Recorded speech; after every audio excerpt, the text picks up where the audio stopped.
Olá, sétimo ano! Tudo bem com vocês? Retornando agora com o nosso livro 3, capítulo 11, que vai falar de polígonos e construções geométricas. Bom, gente, com relação à construção, vou ficar devendo para vocês a explicação com os materiais, porque a tia Patrícia não possui, no momento, o material adequado para que eu possa explicar a construção aqui no quadro. Eu preciso de um compasso de quadro, eu preciso de um transferidor de quadro e preciso de um quadro maior para poder fazer a construção com vocês. Então, essa parte de ensinar como se fazer a construção das figuras, eu vou ficar para quando a gente retornar no presencial eu ensinar, tá? Eu não tenho material aqui. Se eu botar filmando numa folha também fica complicado, porque até isso também eu tô com problema. As minhas réguas tiveram um probleminha e quebraram e eu não tô com esse conteúdo, com esse material agora para ensinar. Eu vou falar, né, dessa parte, vou pincelar somente e não vou cobrar construção na prova. Então fiquem despreocupados com relação a isso. Na página 5 fala assim: construções de triângulo. O processo da construção de figuras geométricas com régua e compasso foi o principal estudo da geometria euclidiana e é essencial para a compreensão de propriedades das figuras geométricas. Com o passar do tempo, novos instrumentos de construção foram sendo inseridos, como o transferidor, compasso e os esquadros.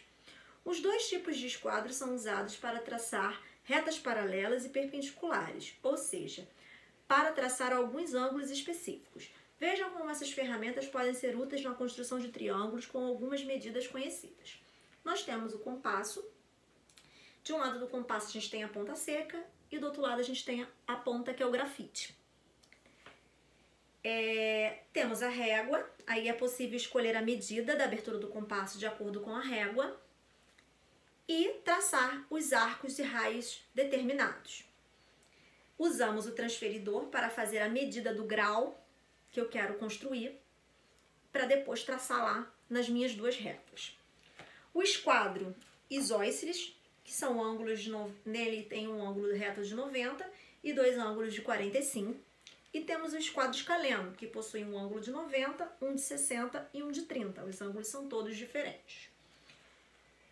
Você já estudou que os triângulos podem ser classificados quanto às medidas de seus lados e as medidas dos seus ângulos. Em relação aos lados, eles podem ser classificados como isósceles, equiláteros ou escaleno. Isósceles, dois lados iguais e um diferente. Equilátero, três lados iguais. E escaleno, os três lados diferentes. Quanto aos ângulos, ele pode ser classificado como acutângulos, quando eu possuo só ângulos agudos, ângulos menores que 90 graus dentro do triângulo. Podem ser retângulo, quando eu possuo o ângulo reto. E podem ser obtusângulo, quando um dos ângulos for maior que 90 graus. Passando lá para a página 6, organize as ideias. Os triângulos equiláteros são acutângulos, pois os ângulos internos medem 60 graus. Então, em todo triângulo equilátero, todos os ângulos medem 60.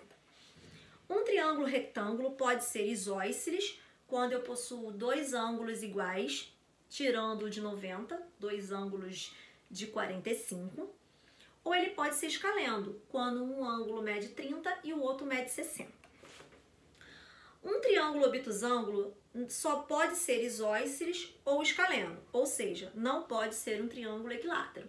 Então, o obtusângulo ele pode ser isósceles porque os ângulos da base são sempre iguais, já estudamos isso. E ele pode ser escaleno porque todos os lados e todos os ângulos são diferentes. Aqui é a parte de construção que eu não vou cobrar para vocês no exato momento. Então, a gente não vai fazer essa página nem da 8 nem a 9, por enquanto. Mas nós vamos para a página 11, onde a gente fala de soma das medidas dos ângulos internos de um triângulo. Soma das medidas dos ângulos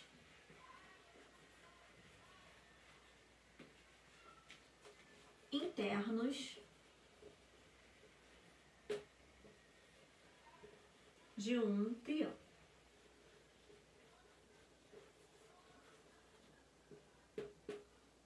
Bom, gente, toda vez que eu falo de soma das medidas dos ângulos internos do triângulo, isso sempre vai ser igual a 180 graus.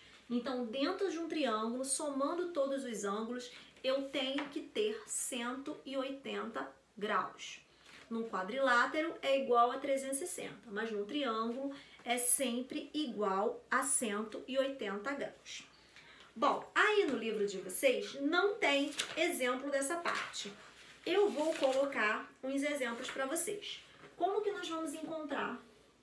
Por exemplo, se eu tenho um triângulo aqui, aqui ele mede 60, aqui ele mede 40 e eu quero descobrir o valor de x. Nesse outro aqui,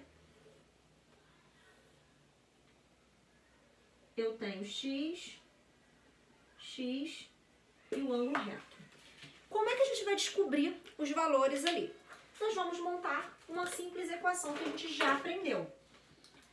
X mais 60 mais 40 igual a 180, que é a soma total. X vai ser igual a 180 menos 60 menos 40. X vai ser igual a 180 menos 60, 120. 120 menos 40, 80 graus. Nesse outro aqui, x mais 90, sempre igual a 180, quando eu estou me referindo de triângulo. 2x vai ser igual a 180, vou passar para o outro lado, menos 90. 2x é igual a 90. X vai ser igual a 90, se o 2 está multiplicando, vai passar para o outro lado dividindo.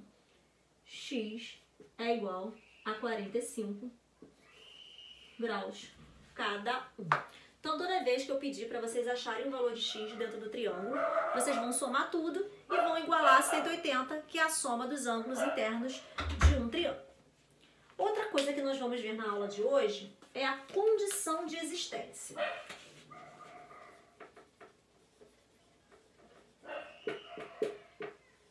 De existência.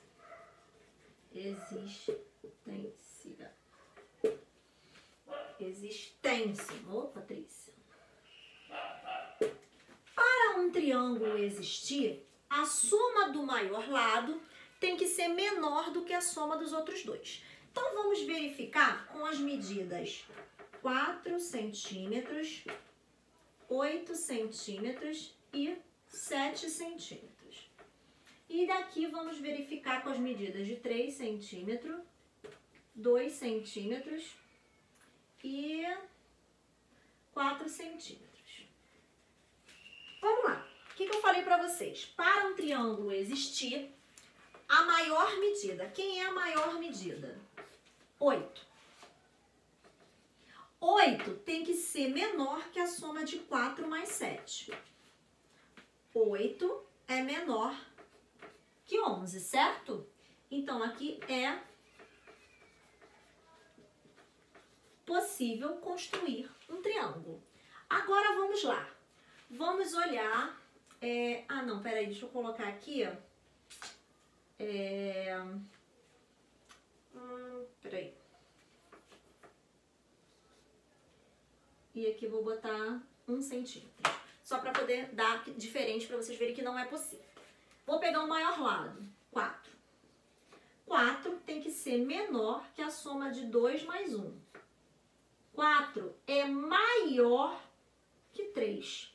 Então, aqui não é possível.